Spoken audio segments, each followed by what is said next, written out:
اللہ رب العزت کے حکم سے تحدیث نعمت کے طور پر جب یہ فرمایا کہ قدمی حاضی علی رغبتی کلی ولی اللہ، میرا یہ قدم تمام ولیوں کی گردنوں پر ہے، تو کسی ولی نے اعتراض نہیں کیا بلکہ سبوں نے گردن اٹھا لی۔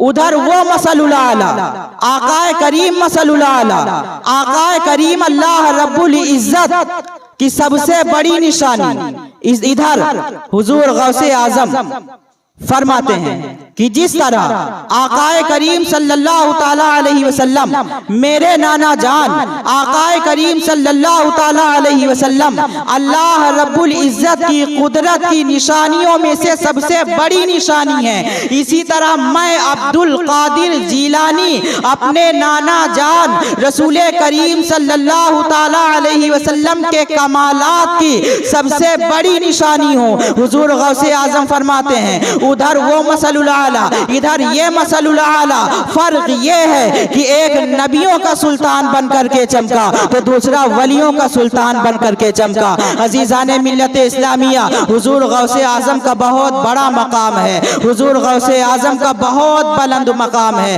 اولیاء میں بھی درجات ہوتے ہیں، اولیاء میں بھی پوزیشن ہوتی ہے، اولیاء میں بھی درجات ہوتے ہیں، اور سب سے ٹاپ کلاس کے جو اولیاء ہوتے ہیں وہ صدیقین ہوتے ہیں، وہ صدیقین ہوتے ہیں۔ قرآن مقدس میں وہ ترتیب موجود ہے، انعم اللہ علیہم من النبیین والصدیقین، نمبر 2 نبیین کا ذکر پہلے، اس کے بعد صدیقین کا ذکر پہلے، شہداء کا ذکر اس کے بعد، صالحین کا ذکر اس کے بعد۔ شہداء سے بھی بلند مقام رکھتے ہیں صدیقین، صالحین سے بھی بلند مقام رکھتے ہیں، اور صدیقین میں 2 درجے ہوتے ہیں، ایک محبوب کے ایک محب کے۔ یہ مصطلح تصوف ہے، اس کے الگ رکھیں، لیکن اتنا یاد رکھیں کہ جو صالحین ہوتے ہیں، جو صدیقین ہوتے ہیں، وہ سب سے ٹاپ کلاس جماعت کے ہوتے ہیں۔ حضور سیدنا مخدوم اشرف جہانگیر سمنانی علیہ الرحمت والرضوان خود فرماتے ہیں، ایک مرتبہ ایک جلسے میں آپ خطاب فرما رہے تھے، اور خطاب فرماتے فرماتے فرمایا کہ ہر ولی صدیق، یعنی جو سب سے ٹاپ کلاس جماعت کے اولیاء ہوتے ہیں، ہر ولی صدیق کسی نہ کسی نبی کا پرتا ہوا کرتے ہیں، کسی نہ کسی نبی کا مظہر ہوا کرتے ہیں، کسی نہ کسی نبی کا سایہ ہوا کرتے ہیں۔ حضور سیدنا مخدوم اشرف جہانگیر سمنانی نے فرمایا، ایک مثال بھی دی کہ جس طرح حضرت نجم الدین کبریٰ علیہ الرحمت والرضوان حضرت موسیٰ علیہ السلام کے پرتاؤ ہیں، حضرت موسیٰ علیہ السلام کے پرتاؤ ہیں، حضرت موسیٰ علیہ السلام کے مظہر ہیں، حضرت موسیٰ علیہ السلام کے سایہ ہیں۔ اور یہی آپ تقریر فرما رہے تھے، اتنے میں آپ کے مرید و خلیفہ نے عرض کیا کہ اے مخدوم، آپ بھی تو ولی صدیق ہیں، آپ بھی تو ولی صدیق ہیں، آپ کس نبی کے پرتاؤ ہیں، آپ کس نبی کے مظہر ہیں، آپ کس نبی کے سایہ ہیں؟ تو حضور مخدوم اشرف جہانگیر سمنانی علیہ الرحمت والرضوان کے چہرہ انور پر جلال و جمال کی مشترکہ صورت آئی، اور فرمایا قسم خدا کی جس کے قبضہ قدرت میں اشرف کی جان ہے، میں عیسیٰ مسیح کا پڑھتا ہوں۔ حیرت کسی کو نہیں ہوئی، تعجب کسی کو نہیں ہوا، سارے مریدین یک زبان ہو کر کے بولے حضرت ہمیں پہلے سے معلوم تھا، ہم صرف آپ کی زبانی سننا چاہتے تھے، کیونکہ جس طرح حضرت عیسیٰ علیہ السلام نے شادی نہیں کی اسی طرح آپ نے بھی شادی نہیں کی، جس طرح حضرت عیسیٰ علیہ السلام نے مردوں کو زندہ کیا اسی طرح آپ نے بھی مردوں کو زندہ کیا، جس طرح حضرت عیسیٰ علیہ السلام نے کوڑھیوں کو اچھا کیا، مریضوں کو شفا عطا فرمائی اللہ کی عطا سے، اسی طرح آپ نے بھی اللہ کی عطا سے مریضوں کو شفا عطا فرمائی۔ اے مخدوم، ہم تو جانتے تھے کہ آپ جہانگیر ہیں، آپ قدوۃ الکبریٰ ہیں، آپ غوث العظم ہیں، اور مریدوں نے آپ کا لقب جہانگیر نہیں دیا،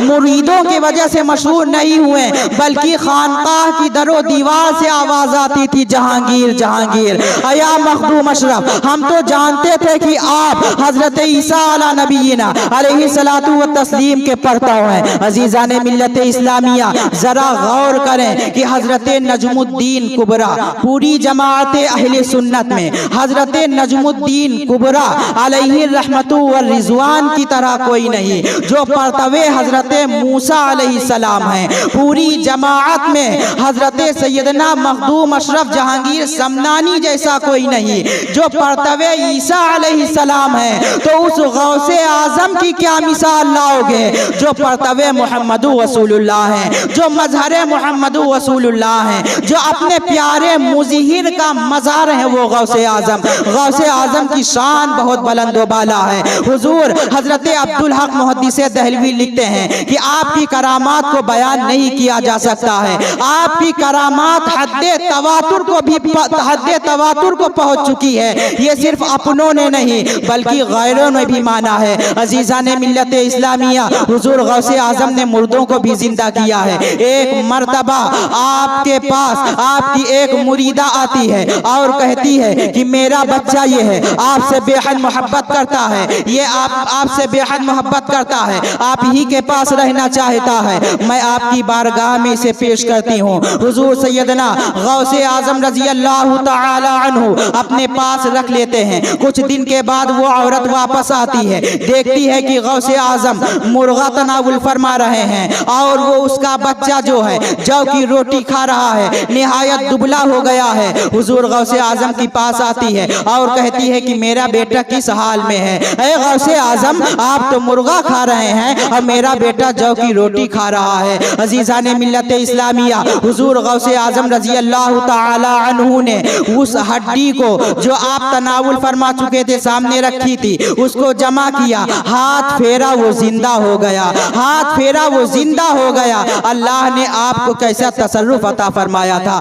کیسا اختیار عطا فرمایا تھا، کیسا تصرف عطا فرمایا تھا کہ آپ جو چاہتے تھے ہو جایا کرتا تھا۔ عزیزان ملت اسلامیہ آپ نے مردوں کو بھی زندہ کیا ہے۔ ایک مرتبہ ایک عیسائی اور ایک مسلمان کے درمیان جھگڑا ہو گیا، دونوں آپس میں لڑ رہے تھے، بحث و مباحثہ کر رہے تھے۔ عیسائی کہہ رہا تھا حضرت عیسیٰ علیہ السلام تمہارے نبی سے افضل ہیں، اور اسی میں بحث ہو رہی تھی۔ حضور غوث اعظم جب پہنچتے ہیں فرماتے ہیں کیا معاملہ ہے؟ وہ عیسائی کہتا ہے کہ میں کہتا ہوں کہ حضرت عیسیٰ علیہ السلام سب سے افضل ہیں، تمہارے نبی سے بھی افضل ہیں۔ حضور غوث اعظم نے فرمایا کس بنیاد پر تم کہتے ہو، کس وجہ سے تم کہتے ہو؟ حضور غوث اعظم سے وہ کہتا ہے کہ حضرت عیسیٰ نے مردوں کو زندہ کیا ہے، اسی وجہ سے میں اپنے عیسیٰ علی نبینا علیہ الصلوۃ والتسلیم کو افضل مانتا ہوں۔ حضور غوث اعظم فرماتے ہیں کہ تم اگر میں زندہ کر دوں مردے کو تو کیا تم اسلام قبول کر لو گے،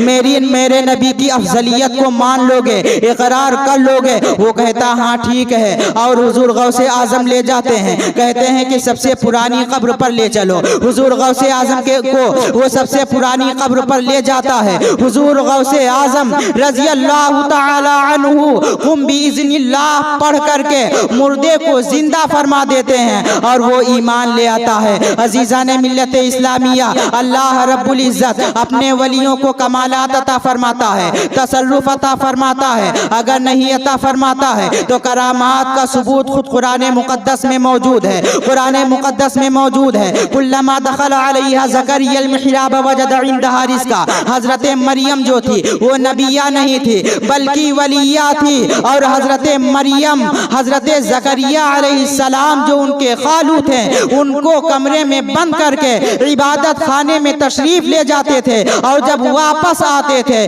تو ان کے کمرے میں تر و تازہ پھل پایا کرتے تھے۔ تو قرآن سے کرامت کا ثبوت ملتا ہے۔ عزیزان ملت اسلامیہ جب حضرت مریم سے حضرت زکریا پوچھتے کہ یہ کہاں سے آیا تو حضرت مریم فرماتی ہیں میرے رب کی طرف سے رزق ہے۔ عزیزان ملت اسلامیہ حضور غوث اعظم کی کیا شان بیان کروں، جن کی شان خود رحمان بیان کرے۔ اولیاء کی شان خود رحمان بیان کرتا ہے کہ اولیاء وہ ہوتے ہیں جسے نہ کوئی خوف ہوتا ہے نہ کوئی غم ہوتا ہے۔ عزیزان ملت اسلامیہ جنگل کا سفر کر رہے ہیں، کوئی خوف نہیں ہے، بیابان میں گزر گزر رہے ہیں کوئی خوف نہیں ہے، جنگلی جانور بھی مل رہے ہیں کوئی خوف نہیں ہے، کیونکہ اللہ کے ولیوں کو کوئی خوف نہیں ہوتا ہے۔ ایک مرتبہ حضور غوث اعظم رضی اللہ تعالی عنہ جنگل بیابان میں تشریف فرما تھے اور آپ کو پیاس کی شدت تھی، آپ کے اوپر ایک آسمان پر